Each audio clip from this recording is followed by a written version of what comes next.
تھا، قسطنطنیہ فتح ہوگا۔ قسطنطنیہ آج کے استنبول کو کہا جاتا ہے جو ترکی میں ہے، جبکہ آپ دیکھ رہے ہیں آج تو اسلامی کنٹریز کے اندر ہی شمار ہوتی ہے، آلریڈی وہ فتح ہے، مسلمان ہیں وہاں، لیکن وہ کیسے فتح ہوگا اس کے لیے سمجھنا ہوگا کہ قسطنطنیہ پہلے مسلمانوں کے ہاتھوں سے جائے گا۔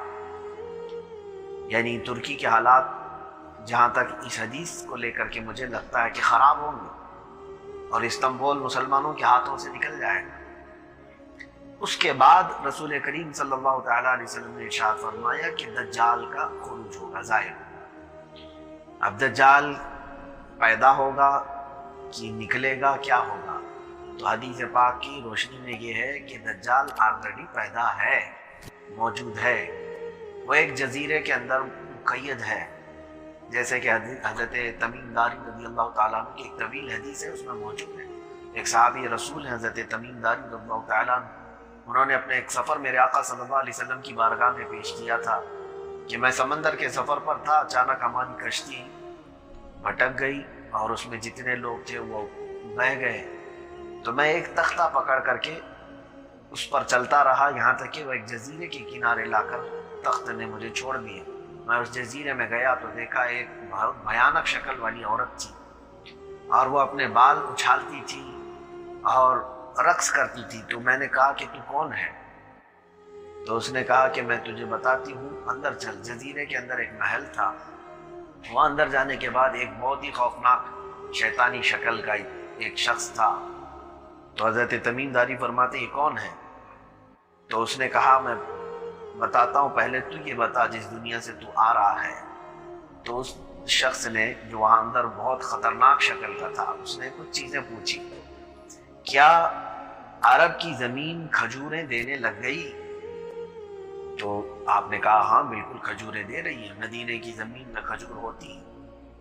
پھر اس کے بعد اس نے کہا کیا دریائے تبری سوکھ گئی؟ دریائے تبری آج اسرائیل کے اندر موجود ہے۔ اس نے حضرت تمیم داری نے کہا نہیں، آج پانی بھرا ہوا ہے۔ پھر اس نے ایک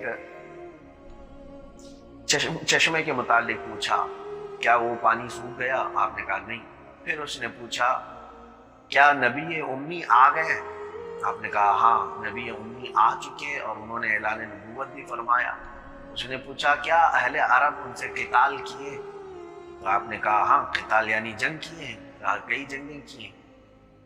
تو ان کے ماننے والے بڑھتے جا رہے ہیں یا گھٹتے جا رہے ہیں؟ تو آپ نے فرمایا کہ نہیں بڑھتے جا رہے ہیں۔ تو اس شخص نے کہا ہے آنے والے سن، میں مسیح دجال ہوں، ابھی میرے آنے کا وقت نہیں ہوا، جب یہ تمام چیزیں ہو جائیں گی تو مجھے ظاہر ہونے کا وقت دے دیا جائے گا۔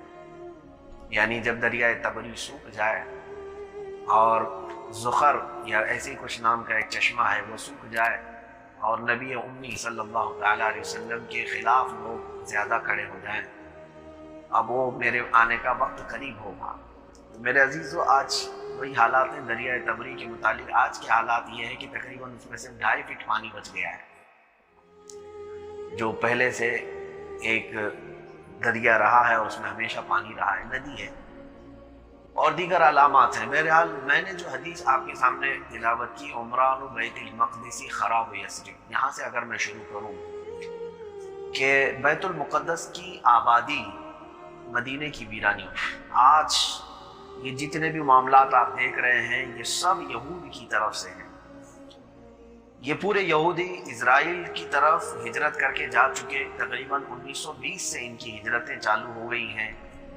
یعنی دنیا میں جہاں جہاں یہودی تھے ان کو زبردستی اسرائیل کی طرف بھیجا گیا، جبکہ اسرائیل کوئی ایک کنٹری نہیں تھی، فلسطین تھا، یہ عرب کا ایک حصہ تھا۔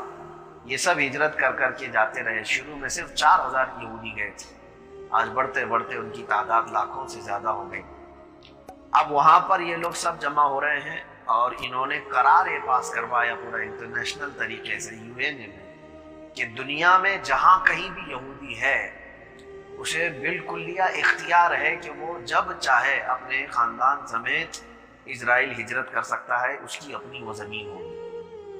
تو انہوں نے یہ قرار پاس کروایا ہے اور پورے یہودی جمع ہو رہے ہیں اور آپ دیکھیں کہ تھوڑے سے علاقے سے بڑھتے بڑھتے بڑھتے آج وہ اس بیت المقدس تک پہنچ گئے جو ہمارا قبلہ اول ہے، جہاں سے میرے آقا صلی اللہ تعالیٰ علیہ وسلم کی معراج کی شروعات ہوئی، عروج کی آسمانوں کی طرف، جہاں رسول کریم صلی اللہ علیہ وسلم نے نبیوں کی امامت فرمائی، اس بیت المقدس تک آ گئے۔ یروشلم پہلے تو یہ تل ابیب میں ان کا کیپٹل ہوتا تھا، وہاں سے یہ حکومت کرتے تھے، لیکن آپ پچھلے چند سالوں میں آپ نے سنا ہوگا امریکہ کے صدر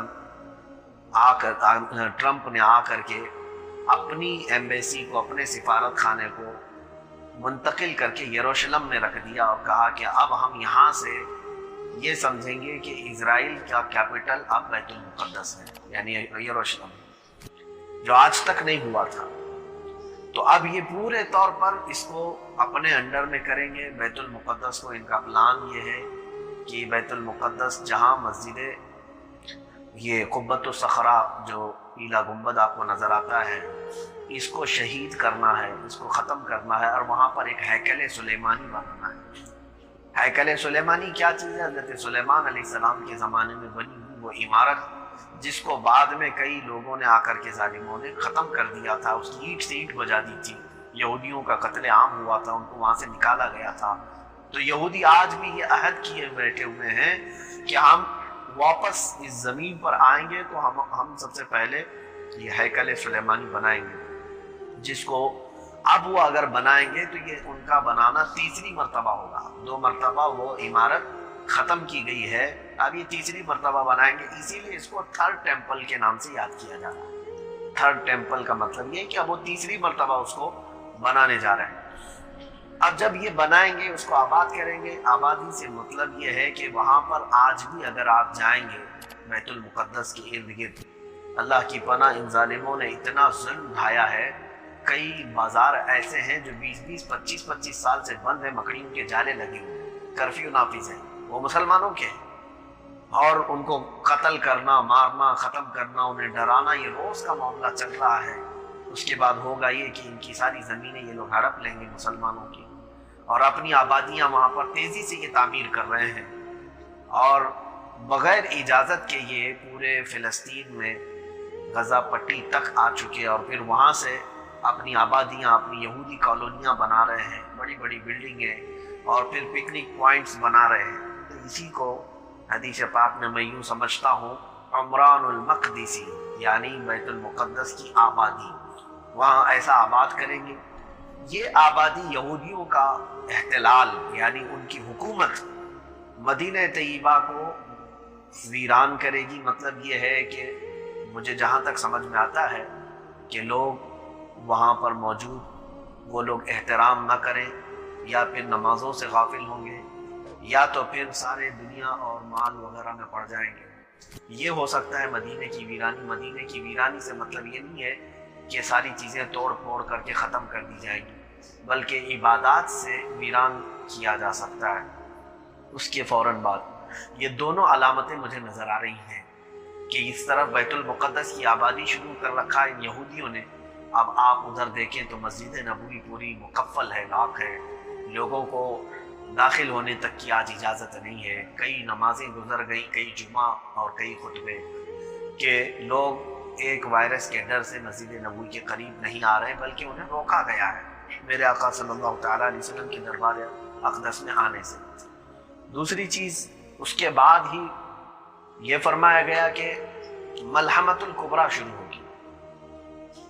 یہ ملحمۃ الکبریٰ یہ سمجھنے کی آج ضرورت ہے، جس کے متعلق فرمایا گیا کہ ایک ایسی بڑی جنگ جو آج تک نہیں ہوئی تھی، اور اس جنگ کی جگہ ملک شام حلب کے پاس ہے، اور وہ رسول کریم صلی اللہ تعالیٰ علیہ وسلم کی اس حدیث سے اور دیگر جو حدیثیں ہیں اس سے یہ سب پتہ چلتا ہے کہ اس جنگ کی قیادت حضرت امام مہدی فرمائیں گے۔ امام مہدی کون ہیں؟ امام مہدی یہ پیدا ہوں گے، حضور اکرم صلی اللہ تعالیٰ علیہ وسلم کی اتنی حدیثیں ہیں جو تواتر کی حد تک پہنچی ہوئی ہیں امام مہدی کے آنے کے متعلق۔ حضور صلی اللہ علیہ وسلم نے فرمایا میری اولاد میں آخر زمانے میں میرے نام کا ایک بچہ پیدا ہوگا جو پوری روئے زمین کو عدل سے بھر دے گا، پوری روئے زمین کو عدل اور انصاف سے بھر دے گا، اور ان کی صفات بھی یہ بتا دی گئی ہیں کہ وہ کس طرح کی صورت رکھتے ہوں گے۔ اقن الانفی، ان کو یہ کہا گیا ہے کہ سیدھی کھڑی ناک والے ہوں گے، خوبصورت شبی ہوگی، اور ان کے بال گھنگریالو ہوں گے، اور ان کی تمام اوصاف بتائے گئے ہیں رسول کریم صلی اللہ علیہ وسلم کی احادیث میں یہ ملتا ہے۔ اب وہ کہاں سے نکلیں گے، کہاں آئیں گے، اس کے متعلق بہت سارے اختلافات ہیں۔ بعض نے کہا مدینہ طیبہ سے، لیکن حدیثوں میں ملتا ہے کہ وہ مشرق کی طرف سے آئیں گے۔ تو امام مہدی کا ظہور ہوگا۔ اب امام مہدی کب آئیں گے، اس کی کچھ علامات میں آپ کو بتا دوں۔ ایک حدیث میں یہ پڑھ رہا تھا، یہ حضرت ابن ماجہ کی حدیث ہے، رسول کریم صلی اللہ علیہ وسلم نے فرمایا، یہ حضرت ثوبان رضی اللہ تعالیٰ عنہ سے مروی، عن ثوبان رضی اللہ عنہ قال قال رسول اللہ صلی اللہ علیہ وسلم یقتتل عند کنزکم ثلاثة کلهم ابن الخلیفہ ثم لا يصير الى واحد منهم۔ اس حدیث کو بہت توجہ سے سنیا۔ حضور پاک صلی اللہ علیہ وسلم نے فرمایا کہ قریب ہے کہ تمہارے پاس ایک بہت بڑا خزانہ ہوگا، اس خزانے کے لیے 3 لوگ لڑیں گے آپس میں، اور تینوں بادشاہوں کے بیٹے ہوں گے۔ ایک تخت کے لیے، ایک سلطنت کے لیے 3 لوگ لڑیں گے، اور وہ تینوں بادشاہوں کے بیٹے ہوں گے، اور یہ خزانہ تینوں میں سے کسی ایک کی طرف بھی نہیں جائے گا۔ یہ حدیث صحیح ہے، ابن ماجہ کی حدیث، بخاری اور مسلم نے اس کو صحیح فرمایا ہے، یعنی ان کی شرطوں پر نہیں۔ اب یہ حدیث کے مطابق میں نے جو دیکھا زمانے کے حالات میں، آج جو عرب ہے، اچھا یہ بھی میں آپ کو بتا دوں کہ وہ کون سا خزانہ ہے جس کے متعلق یہ لوگ لڑیں گے، کہاں ہے وہ خزانہ؟ تو ابن کثیر کی روایات میں یہ ملتا ہے کہ وہ کنز الکعبہ، انہوں نے کہا کہ وہ خانہ کعبہ کا خزانہ ہے۔ خانہ کعبہ کے اندر کون سا خزانہ ہے؟ اس سے مراد یہ ہے کہ خانہ کعبہ کے پاس آنے والوں سے جو مال جمع ہوتا ہے وہ ایک خزانہ ہے، حجاج کا، معتمرین کا، بلکہ کئی 100 کروڑ، کئی 1000 کروڑ کا یہ خزانہ ہے جو صرف اور صرف حاجیوں سے سعودی عرب کو ملتا ہے۔ اب اسی خزانے کے متعلق لڑیں گے، 3 لوگ لڑیں گے، اور تینوں میں سے کسی ایک کو بھی یہ نہیں ملے گا۔ میں یہ حتمی طور پر نہیں کہتا کہ آج ہی ہونے والا ہے، لیکن حالات یہ بتا رہے ہیں کہ موجودہ جو بادشاہ ہے اس کے تخت کے دعوے دار آج بھی 3 لوگ ہیں۔ آج جو موجودہ بادشاہ ہے سلمان بن عبدالعزیز، یہ بوڑھا ہو گیا بیچارہ، اب کچھ کام کے لائق نہیں ہے۔ اس کے بیٹے نے زبردستی تخت ہتھیا لیا ہے، اور اس سے پہلے جو کراؤن پرنس تھے، ان 2 لوگ تھے، دونوں کو بھی ہٹایا گیا۔ ظاہر سی بات ہے وہ ولی عہد تھے، کراؤن پرنس کا مطلب ہوتا ہے بادشاہ کے بعد اس کا نمبر آتا ہے۔ تو پہلے ایک شخص تھا، اس کو ہٹایا گیا، پھر محمد بن نائف غالباً اس کو رکھا گیا، اس کو بھی ہٹایا، اب پھر یہ تیسرے نمبر پر یہ محمد بن سلمان بیٹھا ہوا۔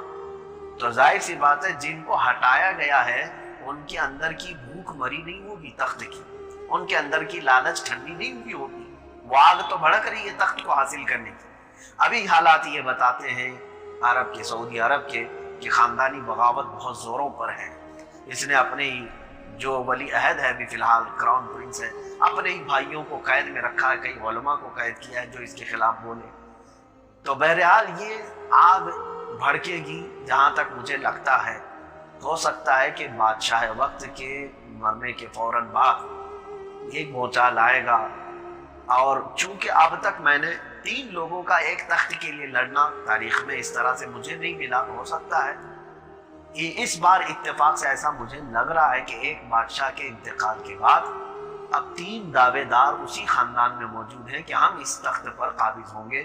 اب حدیث کو اگر آپ دیکھیں گے، حضرت ثوبان رضی اللہ تعالیٰ عنہ کی حدیث ابن ماجہ کی روایت میں ہے، یقتتل عند کنزکم ثلاثة کلهم ابن الخلیفہ، تمہارے خزانے کے لیے 3 لوگ آپس میں لڑیں گے، اور وہ تینوں بادشاہوں کے بیٹے ہوں گے۔ تقریباً آپ دیکھیں گے یہ بادشاہوں کی اولاد میں سے۔ ثم لا يصير الى واحد منهم، حضور صلی اللہ علیہ وسلم نے یہ بھی فرمایا کہ ان میں سے کسی ایک کو بھی وہ نہیں ملے گا۔ اب دیکھتے ہیں بعد میں ہوتا کیا ہے۔ اگر ان تینوں میں سے کسی کو بھی نہیں ملتا ہے تو پھر مطلب یہی ہے کہ وہ اسی زمانے کے لیے ہوگی حدیث پاک، اور اگر پھر یہ قابض ہوتے ہیں ہو سکتا ہے بعد میں آنے والے کسی اور 3 لوگوں کے متعلق حدیث ہوگی۔ بہرحال اب یہاں پر میں جو کہہ رہا تھا امام مہدی کے ظاہر ہونے کی جو علامات ہیں وہ کیا ہیں، اس میں یہ بھی فرمایا گیا کہ پوری دنیا میں وبا پھیلے گی۔ دوسری علامت یہ ہے کہ قحط سالی عام ہو جائے گی۔ تیسری علامت یہ ہے کہ زمین میں زلزلے ہوں گے، زمین ادھر ادھر سے دھسے گی۔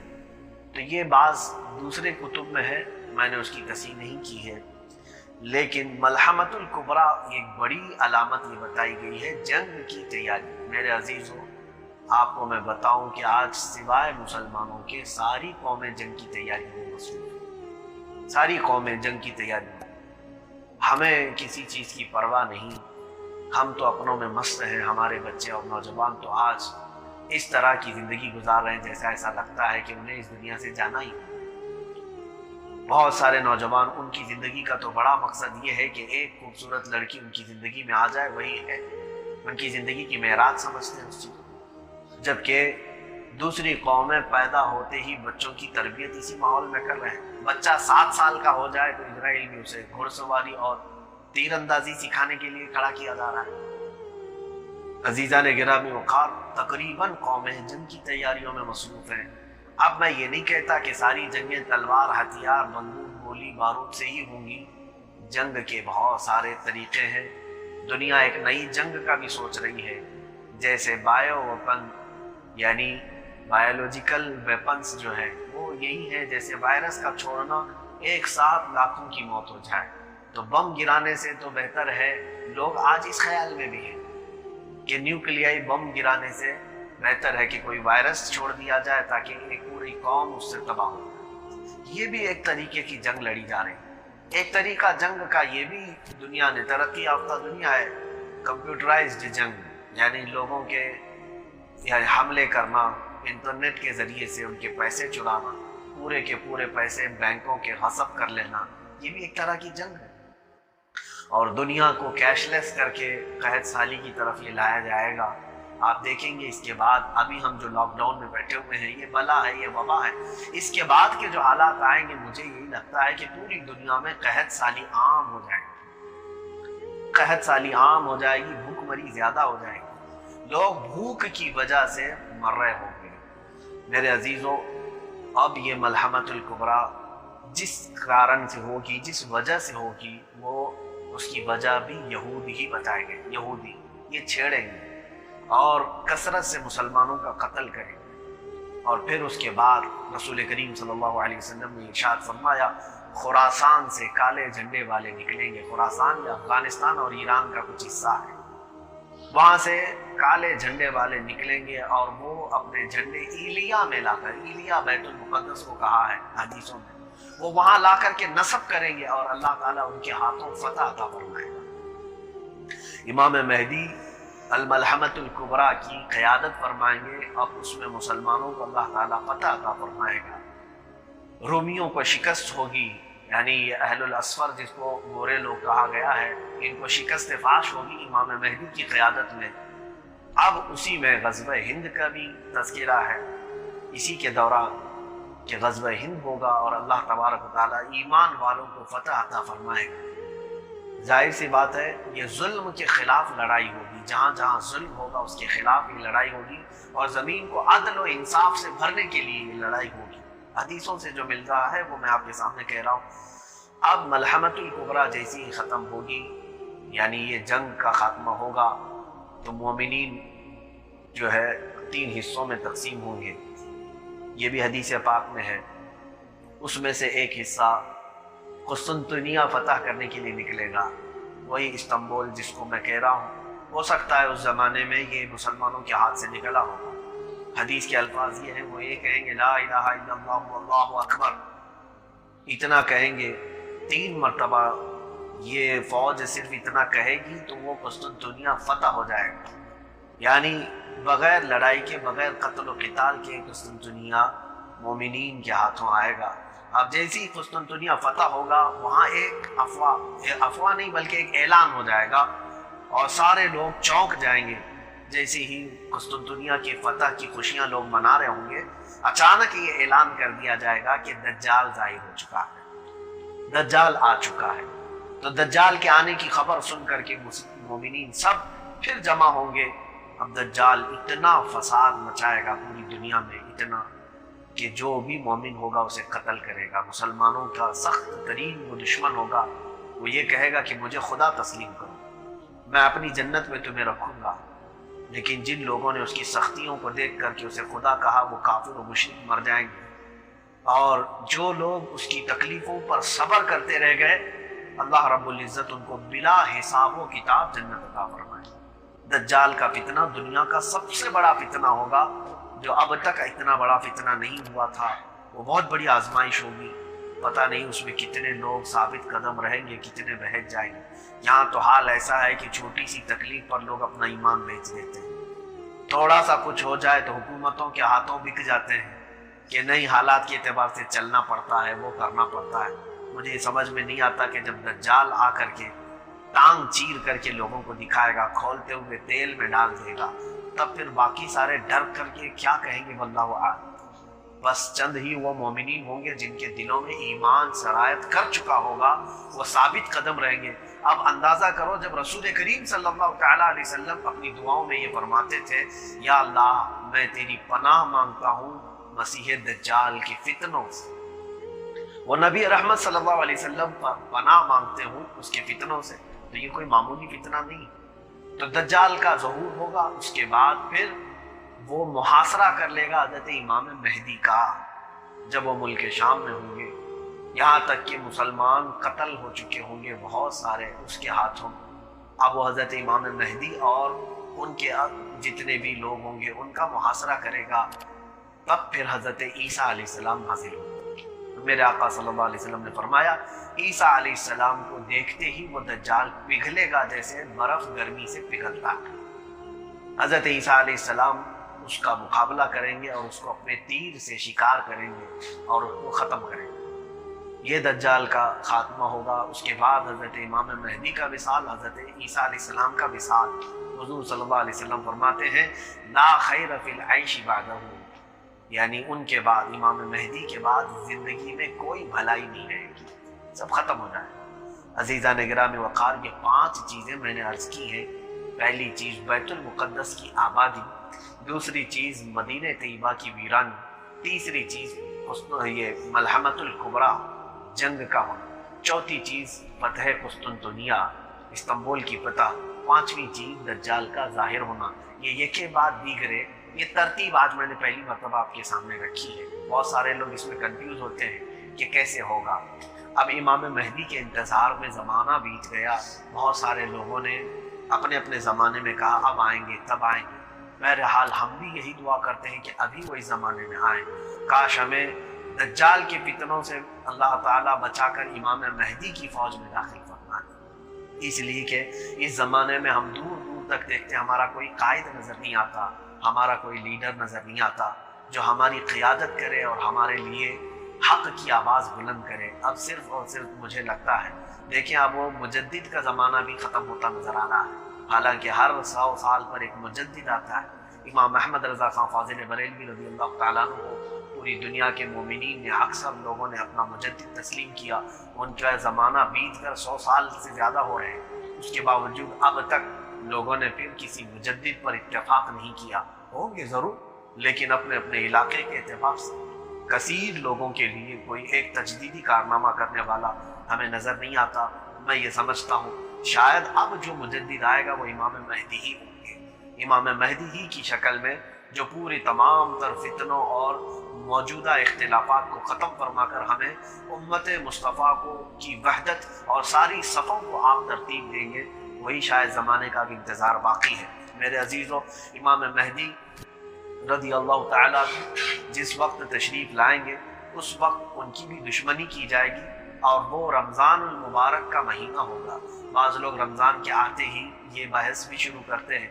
مجھے آج ہی ایک میسج یہ بھی آیا کہ ترکی کے ایک شیخ ہیں، انہوں نے کہا یہ جو آنے والا رمضان ہے یہ معمولی رمضان نہیں ہے، یہ امام مہدی کے ظہور کی علامات دکھا رہا ہے۔ بہرحال امام مہدی کے ظہور کی علامات انہوں نے اپنے اپنے اعتبار سے دیکھا ہوگا۔ میں حتمی طور پر کوئی بات نہیں کہہ سکتا، یقینی طور پر کوئی بات نہیں کہہ سکتا، اور وہ علامات جو امام مہدی کے ظاہر ہونے کی بتائی گئی وہ رمضان المبارک میں، اور خانہ کعبہ کا طواف چل رہا ہوگا اور ہر طرف سے لوگ وہاں پر جمع ہوں گے۔ اب یہ بیت المقدس خانہ کعبہ کے حجر اسود اور حتیم کعبہ کے درمیان، یعنی خانہ کعبہ کا جہاں دروازہ ہے، اس دروازے کے پاس آپ کھڑے ہو کر کے اعلان فرمائیں گے اور موجودہ لوگ سب آپ کے ہاتھ پر بیعت فرمائیں گے۔ لیکن آج کے حالات تو ایسے ہیں کہ طواف سے ہی انہوں نے روک رکھا ہے، پورے خانہ کعبہ کو سیل کر کے رکھا ہے، مختصر لوگوں کو جانے کی اجازت دی جا رہی ہے۔ واللہ اعلم بالصواب کہ جب امام مہدی آئیں گے خانہ کعبہ کھلا ہوگا اور لوگ کثرت سے طواف میں ہوں گے، تو اگر اللہ رب العزت نے ہمارے مقدر میں اسی رمضان کو رکھا ہے تو ہم تو شدت سے انتظار کر رہے ہیں کہ مولا تعالیٰ ہمیں ایسے مہدی کا انتظار ہے جس کی خود میرے آقا صلی اللہ علیہ وسلم نے اپنی زبان پاک سے تعریف فرمائی ہے کہ وہ میری اولاد میں، فاطمہ کی اولاد میں میرا ایک بیٹا ایسا ہوگا جو پوری دنیا کو عدل و انصاف سے بھر دے گا۔ ہم تو اس مہدی کے انتظار میں ہیں۔ عزیزان گرامی وقار، آج کی یہ ضروری باتیں تھیں، اور پھر کچھ چیزیں جو اس سے ملتی جلتی ہیں وہ یہ بھی میں بتا دوں۔ عام المجاعہ یعنی پورے بھوک کا سال ایسا بھی آئے گا کہ بعض روایات یہ بتاتی ہیں کہ لوگ ایک دوسرے کا گوشت کھانے کی کوشش کریں گے۔ آج یہ لاک ڈاؤن کے بعد، ختم ہونے کے بعد آپ حالات دیکھیں کہ کتنی لوٹ ماری ہوتی ہے، لوگوں کے پاس مال نہیں ہوگا، پیسہ نہیں ہوگا، سامان نہیں ہوگا، راشن نہیں ہوگا، پھر کیا کیا معاملات ہوتے ہیں وہ دیکھا جائے گا بعد میں۔ لیکن احادیث میں یہ بھی ملتا ہے کہ قحط سالی سے لوگ ایک دوسرے کو مارنے کی کوشش کریں اور لوگ بیچے جائیں۔ اب وہ زمانہ ایسا ہوگا کہ تم اتنے فتنوں میں مبتلا کر دیے جاؤ گے کہ قبرستان سے گزرتے ہوئے تم یہ کہو گے قبر کو دیکھ کر کہ کاش اس کی جگہ میں ہوتا تو بہت اچھا ہوتا، کہ جو قبر میں سویا ہے وہ محفوظ ہے کیونکہ وہ ان فتنوں سے پہلے ہی دنیا سے چلا گیا ہے۔ عزیزان گرامی وقار، میرے آقا صلی اللہ تعالیٰ علیہ وسلم کی ہر حدیث بالکل 100% صادق نظر آتی ہے۔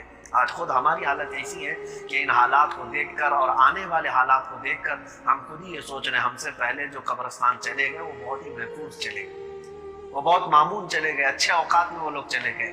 آج کے حالات تو یہ ہیں کہ ہمارے مرنے کے بعد 10 لوگوں سے زیادہ ہمارے جنازے میں کوئی شریک نہیں ہو سکتا۔ آج کل جو مر رہے ہیں ان کے لیے قانون ایسے لگائے گئے۔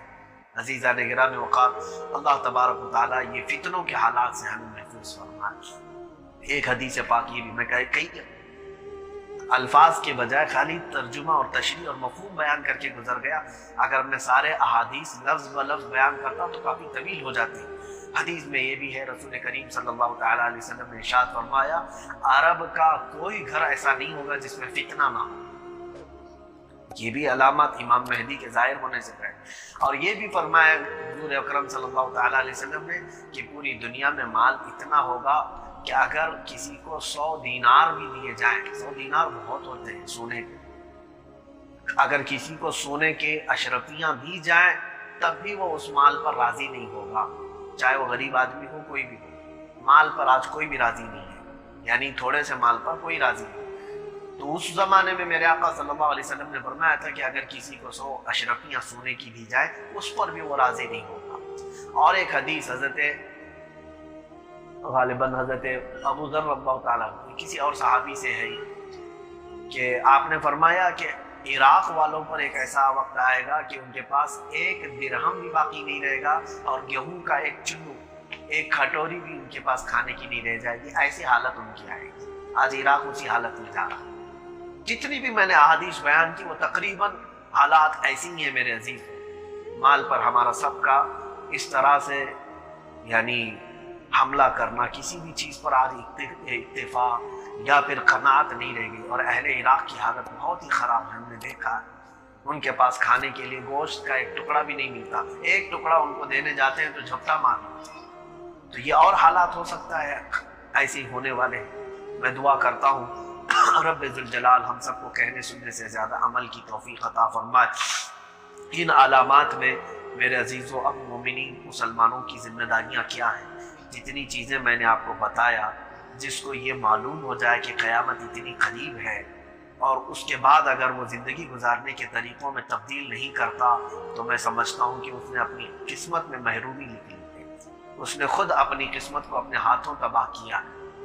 اس لیے میرے عزیز بچوں، جوانوں، میری ماؤں اور بہنوں، اتنا وقت قریب ہے کہ آپ سوچ بھی نہیں سکتے۔ ہمارے اٹھائے جانے کا وقت، ہمارے حساب کتاب کا وقت، ہمارے اللہ رب العزت کی بارگاہ میں حاضری کا وقت بہت ہی قریب آ چکا ہے۔ جلدی سے اپنے اپنے حساب کتاب ختم کر لو، جمع کر لو، اور پھر تیاری اس بات کی کرو۔ صرف میرے آقا صلی اللہ تعالیٰ علیہ وسلم ایک بار اپنے حجرے سے باہر نکلے، صحابہ کرام کسی بات میں ہنس رہے تھے۔ حضور پاک صلی اللہ علیہ وسلم نے صحابہ کو ہنستے ہوئے، زور سے ہنستے ہوئے دیکھا تو صرف اتنا فرمایا، تم میں سے کون ہے جس کی قیامت کی تیاری مکمل ہو چکی ہے؟ کیا اپنا حساب کتاب دینے کی پوری تیاری کر چکے ہو؟ تو پھر کس بات پر اتنی تم کو ہنسی ہے؟ صحابہ سب رونے لگ گئے، ہم میں سے کسی کی کوئی تیاری۔ میرے عزیزوں، جو صحابہ رسول پاک صلی اللہ تعالیٰ علیہ وسلم کے اوپر جان نثاری کرنے والے، وہ جب رسول کریم صلی اللہ تعالیٰ علیہ وسلم کی بارگاہ میں یوں روتے ہیں کہ ہمارے پاس کوئی تیاری نہیں ہے، تو آج ہم جیسوں کے پاس کون سی تیاری ہے؟ ہمارے پاس کون سا اعمال کا ذخیرہ ہے؟ ہماری نمازیں باقی ہیں، ہماری بہت ساری چیزیں باقی رہ گئی۔ عزیزان گرامی وقار، اپنے حساب کتاب کو فوراً طویل مت کریں، اس کو لپیٹنا شروع کر دیں اور اپنی تیاریوں میں لگ جائیں۔ اب حالات ہمارے امتحانات کے ہیں اور بہت زیادہ ہم آزمائے جائیں گے۔